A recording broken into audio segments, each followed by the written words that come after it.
Assalamualaikum. My name is Anisa. I am from Desert Rose Psychics. Today my topic is laws and types of learning. Laws of learning. Thorndike ने 3 laws of learning बताए हैं. Number 1 law of exercise, Number 2 law of effect, Number 3 law of readiness. Law of exercise. The more a person practices, the more quickly he learns a thing. Person जितनी ज़्यादा practice करेगा एक चीज़ को, वो उसको उतनी जल्दी ही सीखेगा. Greater efforts improve learning. जितनी ज़्यादा वो एक काम में एफ़र्ट लगाएगा, कोशिश करेगा, उसकी लर्निंग उतनी ज़्यादा इम्प्रूव होगी.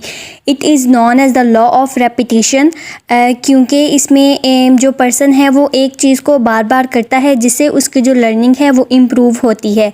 Then law of effect. It means that if the stimulus feels like pleasant and learning is followed by a sense of calm and happiness, then that work is repeated.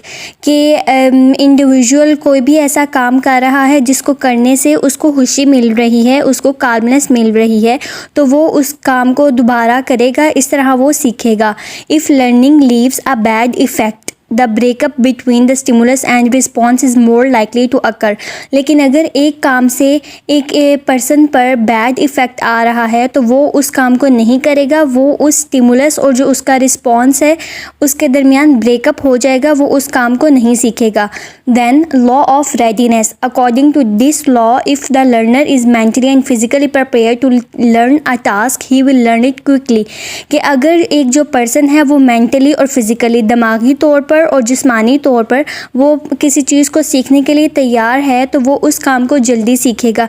जबकि एक ऐसा individual जो कि under stress है या फिर वो mentally और फिज़िकली फ़िट नहीं है तो वो उस चीज़ को लेट याद कर सकेगा और उसको बहुत जल्दी फॉरगेट कर देगा.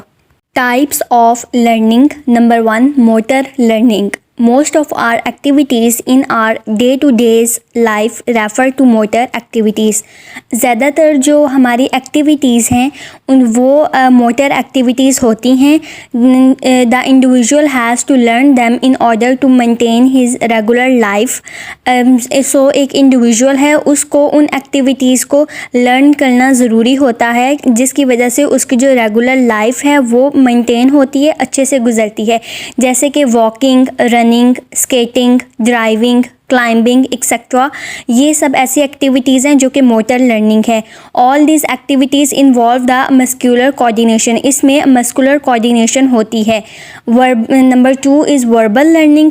This type of learning involves the language we speak, the communication devices we use. Verbal means communication, language से रिलेटेड है. सो वर्बल लर्निंग में वो सब चीज़ें इन्वॉल्व होती हैं जिसमें लैंग्वेज आती है कि हम क्या बोल रहे हैं और वो कम्युनिकेशन डिवाइसेस, ऐसे डिवाइसेस जो कि हम यूज़ कर रहे हैं जैसे signs, pictures, symbols, words, figures, sounds etcetera. ये सब टूल्स हैं वर्बल लर्निंग के. We use words for communication. हम वर्ड्स को यूज़ करते हैं जिसके ज़रिए हम एक दूसरे से कम्युनिकेट कर सकते हैं, बातचीत करते हैं. Number 3 concept learning. It is the form of learning which requires higher order mental processes like thinking, reasoning, intelligence, etc. We learn different concepts from childhood. Concept learning के लिए higher order mental processes चाहिए होते हैं जैसे कि thinking, सोचना, reasoning, intelligence, जहानत, ये सब कुछ जो है ये कॉन्सेप्ट लर्निंग में आते हैं. और जो एक चाइल्ड है वो अपने चाइल्डहुड में बहुत सारे कॉन्सेप्ट्स को सीख लेता है. जैसा कि जब हम डॉग को देखेंगे तो हम एक टर्म अटैच करेंगे डॉग उसके साथ, तो इसके लिए हमें पता होगा कि जो डॉग है वो पर्टिकुलर एनिमल है. सो हमने डॉग के साथ एक जो कॉन्सेप्ट अपना अटैच किया है वो है कि डॉग एनिमल है. This learning is very useful in recognising, identifying things.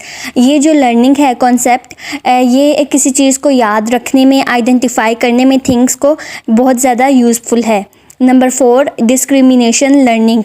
Learning to differentiate between stimuli and showing an appropriate response to these stimuli is called discrimination. Discrimination का जैसे मतलब ही है कि differentiate करना. So इस learning में हम differentiate करते हैं stimuli किसी भी इवेंट, कोई भी चीज़ जो है उसके बारे में, और उसके साथ जो रिस्पॉन्स है उसके बारे में। Example, sound horns of different vehicles like बस, कार, एम्बुलेंस। जैसे हमारे पास डिफरेंट व्हीकल्स हैं, बस है, कार है, एम्बुलेंस। तो जब उनके जो हॉर्न्स हैं उनमें हमें सबका डिफरेंस पता चल जाएगा कि ये जो हॉर्न है ये बस का है, ये कार का है, ये एम्बुलेंस का है। सो ये है डिस्क्रिमिनेशन लर्निंग।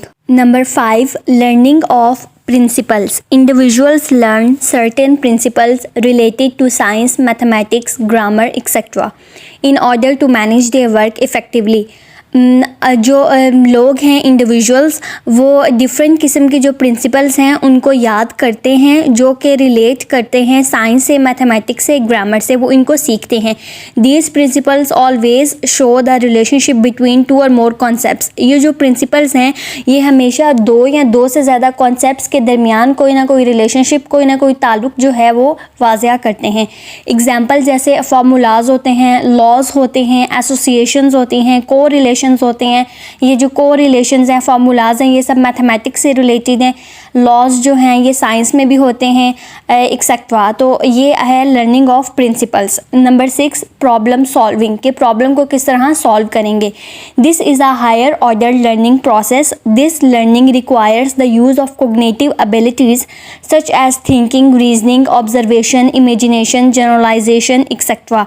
ये जो प्रॉब्लम सॉल्विंग है ये हायर ऑर्डर लर्निंग प्रोसेस है, और इस लर्निंग के लिए कोग्निटिव एबिलिटीज़ को यूज़ करना वो चाहिए होता है। कोग्निटिव एबिलिटीज़ में आते हैं थिंकिंग, सोचना, रीजनिंग, ऑब्जर्वेशन, किस चीज़ को ऑब्ज़र्व करना, देखना, समझना, इमेजिनेशन, इमेजिन करना, एंड जनरलाइजेशन। ये एक बहुत यूज़फुल टेक्निक है ओवरकम करने के लिए डिफ़िकल्ट प्रॉब्लम्स को। Number 7, attitude learning. Attitude is a predisposition which determines and directs our behavior.